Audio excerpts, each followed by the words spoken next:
ஆமென். கர்த்தர் நல்லவராக இருக்கிறார். God is good always. ஆமென். இந்த நாளிலும் தொடர்ச்சியாக நான் ஜெபத்தை தான் பேசுகிறேன், ஜெபத்தை தான் பேச விரும்புகிறேன். So even today I'm going to speak on the topic. That's what I like to speak.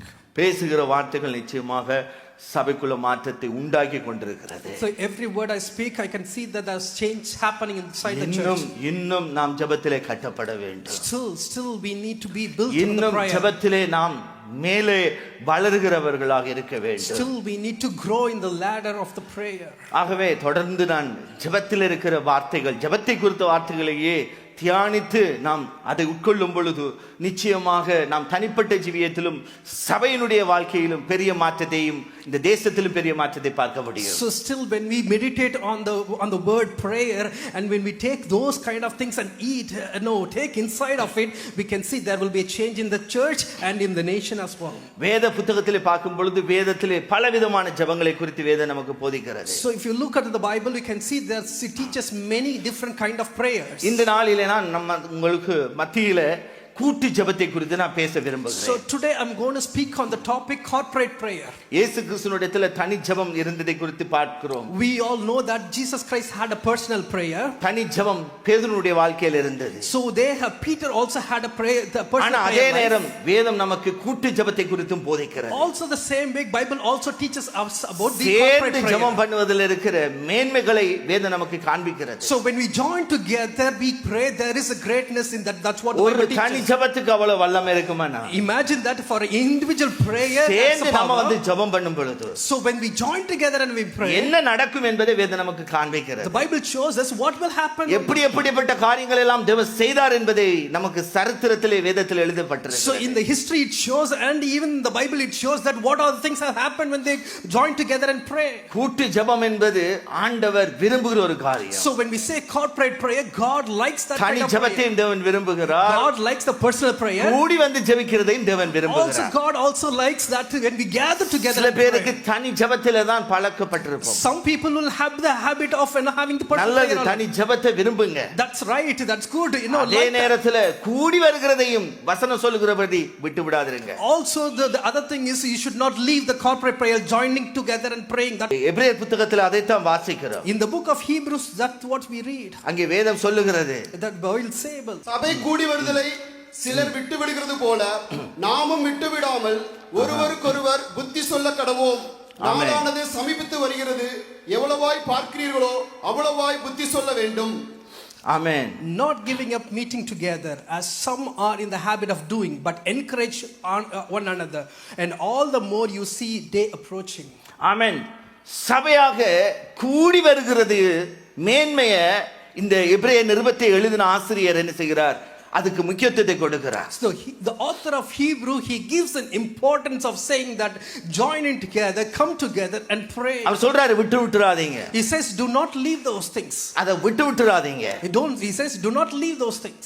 அது ஒருவருக்கொருவர் நம்ம புத்தி சொல்லி நாம என்ன செய்கிறோம்? அந்த இடத்துல கூடி வரும் பொழுது ஆண்டவர் பெரிய காரியங்களை செய்ய முடியும். So when we join together, when we give counsel to each other, we can see that God can do many things, great things on those. வேத புத்தகம் சொல்லுகிறது. Bible says. மத்தேயு 18வது அதிகாரம். So Matthew chapter 18. 19வது வசனத்திலே வாசிக்கிறோம். Matthew chapter 18 verse 19, you can see that. அல்லாமலும் உங்களில் 2 பேர் தாங்கள் வேண்டிக் கொள்ள போகிற எந்த காரியத்தை குறித்தாகிலும் பூமியிலே ஒருமனப்பட்டிருந்தால். So again truly I tell you that if two of you on earth agree about anything, பரலோகத்தில் இருக்கிற என் பிதாவினால் அது அவர்களுக்கு உண்டாகும் என்று உங்களுக்கு சொல்லுகிறேன். it will be done for them by my Father in heaven. அப்படி சொல்லிட்டு 20வது வசனத்தில் சொல்லுகிறார். After he said like that, he says in verse ஏனெனில் because 2 பேராவது 3 பேராவது என் நாமத்தினாலே எங்கே கூடி இருக்கிறார்கள், where 2 or 3 gather in my name, அங்கே அவர்கள் நடுவிலே இருக்கிறேன் என்றார். there I am with them.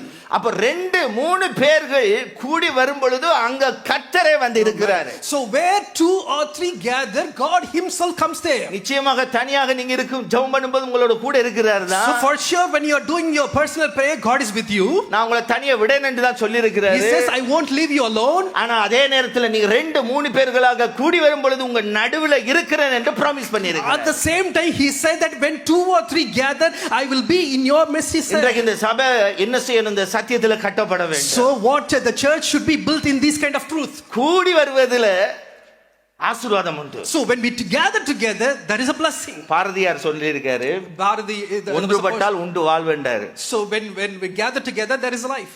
ஒன்றுபட்டால் உண்டு வாழ்வு. So when we gather together, we ஆனா நான் சொல்லுகிறேன், நாம ஒன்றுபட்டால் மாத்திரமல்ல, ஒன்றுபட்டு கூடி வந்து ஜெபித்தால் நமக்கு மட்டும் வாழ்வு இல்ல, இந்த தேசத்துக்கே வாழ்வு Amen. இருக்கு. So what I would say is, when we gather together and when we pray, it's not going to be a blessing for us, it's going to be a blessing for the nation. கர்த்தருடைய பிள்ளைகள் இந்த சத்தியத்தை புரிந்து கொள்ள வேண்டும். So we children of God, we need to understand this truth. வேதம் எங்கேயுமே தனியாக போதிக்கல. So Bible doesn't teach that be alone. It doesn't say always to gather together. கூடி வருகிறதுக்கு முக்கியத்துவம் கொடுத்து பேசுகிறது. It gives the importance where we gather ஆண்டவர் together. உருவாக்கின ஆதாமுக்கு ஆண்டவர் என்ன செய்ய வேண்டியிருந்தது? ஒரு துணை இல்லாம தனிச்சு நீ வாழ முடியாது இந்த எத்துலன்றதுக்காக துணையை கொடுக்க வேண்டியிருந்தது. So for when God created Adam, he doesn't want Adam to live alone. For that reason, he gave a helper for Adam. ஊழியம் என்பதும் சரி, சபை என்பதை ஆண்டவர் பார்க்கும் பொழுது ஒரு திரள் கூட்டத்தை ஆண்டவர் பார்க்கிறார். When God looks at the ministry or looks at the church, he looks at the people as a people who are gathering together. ஊழியத்துக்கு அனுப்பும்போது ரெண்டு பேர் அனுப்புறார். When God sent, Jesus sent the ministries,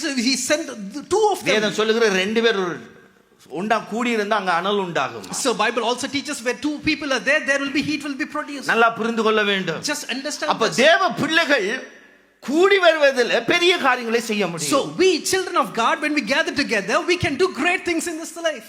எங்கெல்லாம் நாம ஒருமனப்பட்டு கூடி வருகிறோமோ, ஒரு நோக்கத்தோட, நன்மையான ஒரு நோக்கத்தோட, ஜெபசிந்தையோட கூடி வருகிறோமோ, அந்த பகுதியில பெரிய மாற்றங்களை பார்க்க முடியும். So when we gather together for a good notion or good perspective, when we do it, there will be great things will happen. வேத புத்தகத்துல பல காரியங்கள் இருக்கிறது. So in the Bible there are many things we can அப்போஸ்தல show. புத்தகம் வாசிக்கும் பொழுது, In the book of Acts, when you read, முதலாவது அதிகாரம் 14வது வசனம் சொல்லுகிறது, chapter 1 verse 14, அங்கே அவர்கள் ஒருமனப்பட்டு கூடி வந்து ஜெபம் பண்றாங்க. when they all joined together and prayed, சபை பிறக்குது. there the church God's birth. கூடி வந்த போதுதான் சபை பிறந்தது. When they got together, that's where the church அவருடைய got நோக்கம் ஒரே நோக்கம் தான். all their intention was one intention. வாக்குத்தத்தம் பண்ணினவர் சொல்லிட்டாரு காத்திருக்க சொல்லி. So the promise keeper who said that you need to கூடி wait, வந்தாங்க.